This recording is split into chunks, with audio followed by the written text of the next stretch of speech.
You are welcome to the Global Preparatory Class for the Nigerian Baptist Convention, anchored by the Christian Education Department.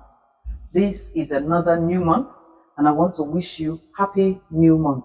Remember, this is teacher training for the Growing in God Sunday worship programs, a book for children worship of the Nigerian Baptist Convention. And we are in the month of July. And in this month of July, we are actually talking about lessons from the prophets.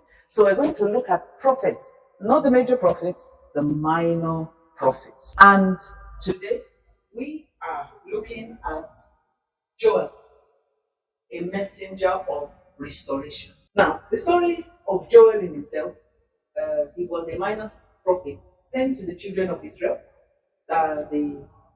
the children of Judah, the southern kingdom, when they had turned away from God and God promised to punish them.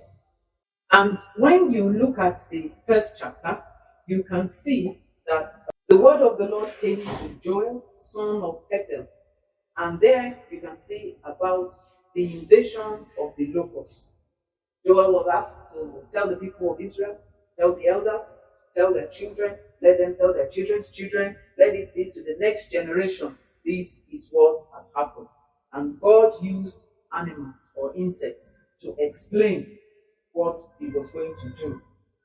Great destruction. Why? Because the people had left the way of God. They had turned their own way and they had committed sin.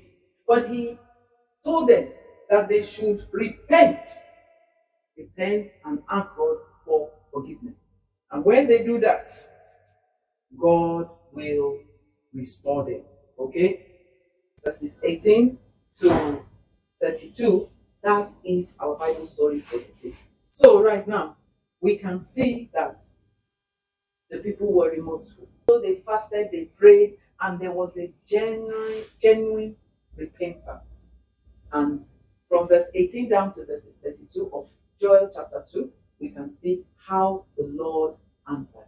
And in one commentary that I read, it said, this from 18 to 32 of Joel has some of the greatest promises.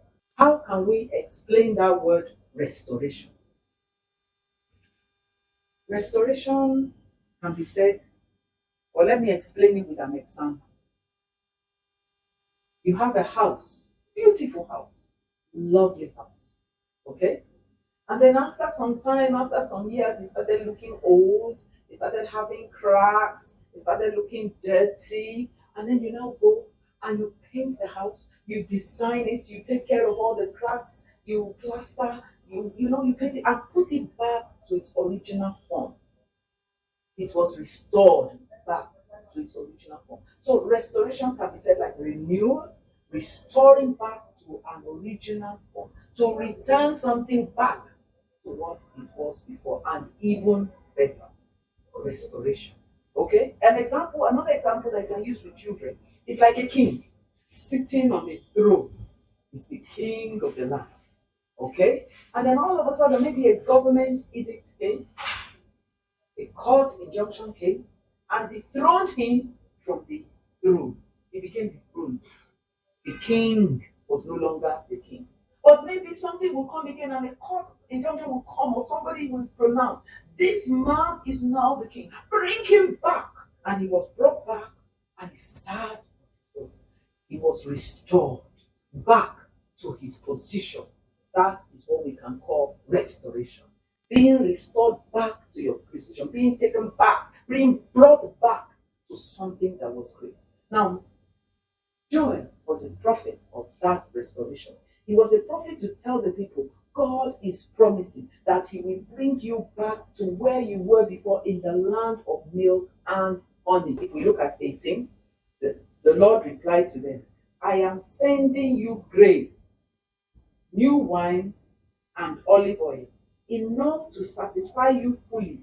Never again will I make you an object of scorn to the nations. So that's the first thing. So God is bringing them grain. Look at grain. You have grain in your front, and so you say, the Lord is bringing grain. You can allow it to fall like this. Grain, Gary, look at them see it. Plenty of grain, okay? Right? Bring your objects this time around. He said, new wine. Make sure you have a bottle of wine that you just open. The Lord promised new wine. Oh, look at it. The new wine. He said it will overflow. Look at that. That was the promise of God. New wine and oil. Look at oil. All right. So you can bring all these as your props to explain. The Lord is restoring the land. And you know, when we look at verse 21, we say, do not be afraid, land of Judah. Be glad and rejoice, because the Lord has done great things.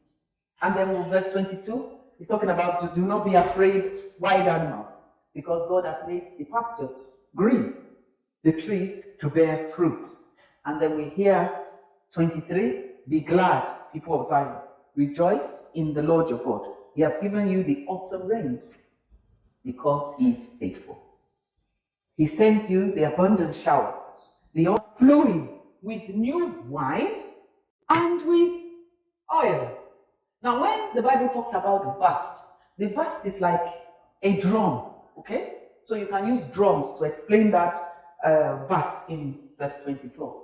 And you say the drums are overflowing. Can you imagine a drum overflowing, full and overflowing with new wine and with oil, with grain?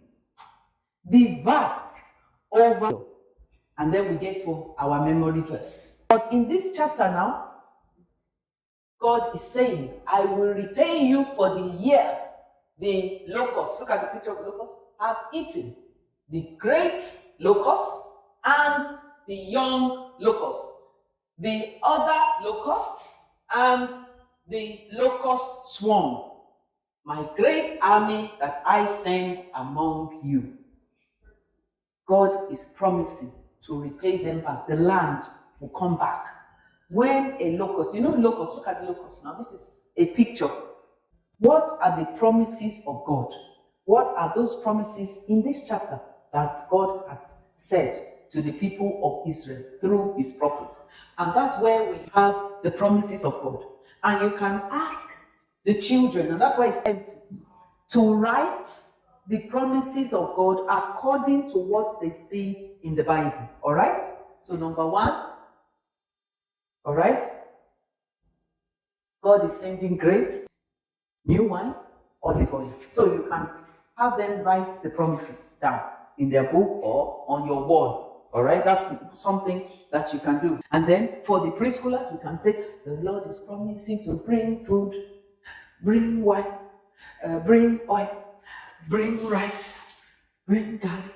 And we can say, thank you, Jesus, thank you, Jesus. Something like that. Thank you, Lord, for your promise, for your promise. So, there are so many things, depending on the age of the child, that you are teaching. Okay? Another thing that I want you to see, and this is what we're going to do throughout this month, because we're talking about the minor prophets, is that what do we learn about God from Prophet Joel? When you come to God in genuine, truthful repentance. Oh Lord, I am sorry for the things that I have done. Please forgive me. He will restore you. He will restore you. And so one thing that we want the children to be able to do is to actually understand that issue of asking God for forgiveness and asking God for restoration. And they should do that for our country. Lead them to pray for forgiveness for the sins of our country and asking God for restoration for our country, Nigeria. Lead all the children to do that. And let's believe that God will have mercy on us and make Nigeria even a better place for them and for us as well. Just before we get ready to close, I want to still talk about all these. As I've said, you've seen me use them. And now we are bringing today visuals as in rice, gari, you can bring beans, you can bring gero, anything in your area. We brought wine, real wine here, real oil as our visual aids, okay? I've told you about the paper to get for the locusts, okay? So you can use that. And everywhere there is locusts here, I have put a picture of it, so I don't even have to say it again. Then also, if you want, you can decide to dress as a prophet. And that's one thing you can do each week.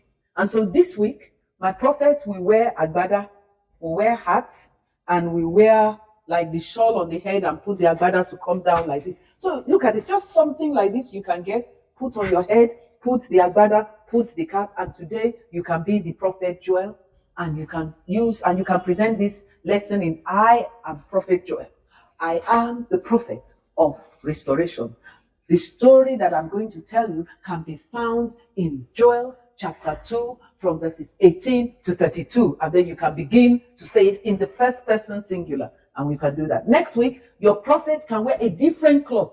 Doesn't have to be this. Next week we'll look. Come next week and see the cloth that I will bring out for the prophets for next week. But for this week, my prophet will wear a agbada hat with the shawl on top. So go back and begin to think.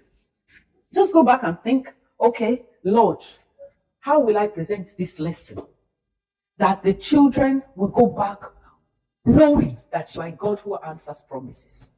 Knowing that restoration for Nigeria, for their school, for their home, is possible. For their lives, is possible. And that you have promised, even that you pour your spirit upon them. You go back and you ask, Lord, help me to prepare with my word, with my visuals, and with the book. Okay?